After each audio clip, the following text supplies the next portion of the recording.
Darren Bryce here again. Right now I want to talk about the offer on a foreclosure property, bank-owned property. The most critical issue associated with buying a foreclosure is the preparation of an offer that's going to get accepted by the bank. I guess that makes sense, doesn't it? It's very much overlooked, and inexperienced agents don't do this properly. Now, I have a real advantage. I've been working for the last couple of years with a broker owner who lists REO properties and works with banks. So he gives us a lot of different training, a lot of information from the inside scoop from the bank's perspective about what kind of offers they're looking for.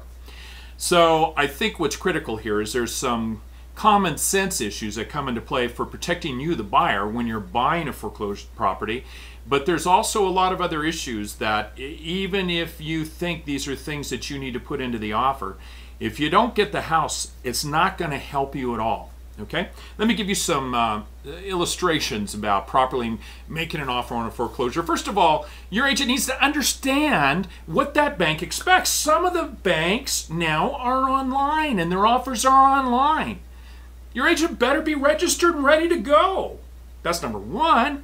Number two, how about really being able to prepare an offer that details your needs without overdoing requirements that the bank is going to look at and say, hey, I don't want to deal with this. And it's not just about price. And let me give you an illustration. You got cash in the bank somewhere? A lot of people say, I'm not going to buy a house. Cash, there's no way. But I got the money. Well, you look at it and say, cash offers that are maybe a little less will get accepted over a loan? Sometimes. I mean, it just depends on all the other factors in the offer. A short duration of escrow time is critical. The banks want to dump these properties. They're getting sick of holding them. They're losing money. So would they accept less price in a shorter escrow period? Well, maybe. These are people. These are negotiators for the banks that are sitting there, and they're looking at the offers, and they're told to look at all these issues. I mean, the list goes on and on and on. Everything from if you're going to have an inspection. You know, if you put the inspection in the offer and the other guy doesn't put an inspection requirement,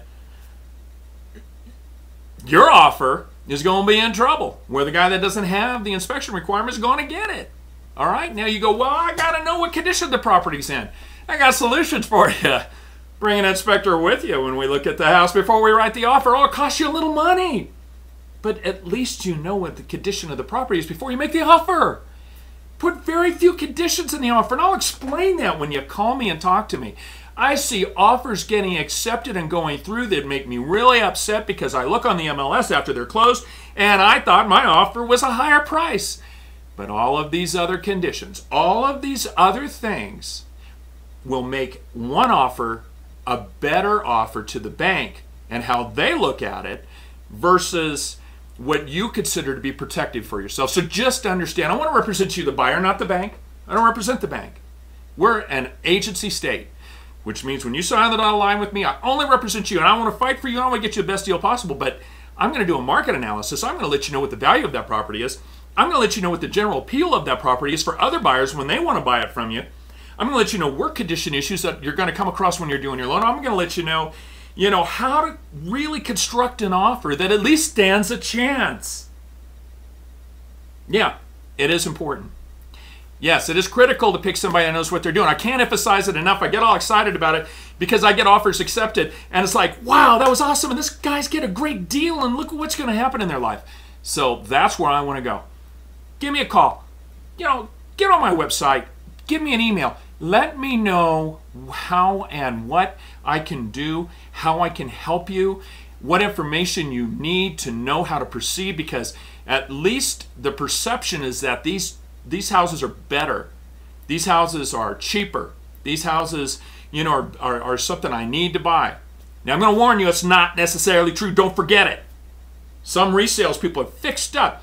They got a great deal. So we're going to look at all of this and analyze it for you, especially if you're an occupant. If you're an investor, you probably already got a marketing plan. You probably already got it all figured out, you think. Use me, get my advice on what I feel, and see if it jives in with what you're doing. Because believe me, In 20 years, I've sold a lot of investors, a lot of properties. I've seen a lot profit, and I've seen several fail. So thanks a lot for tuning into this one. Okay, and off we go with some other topics. Have a great day.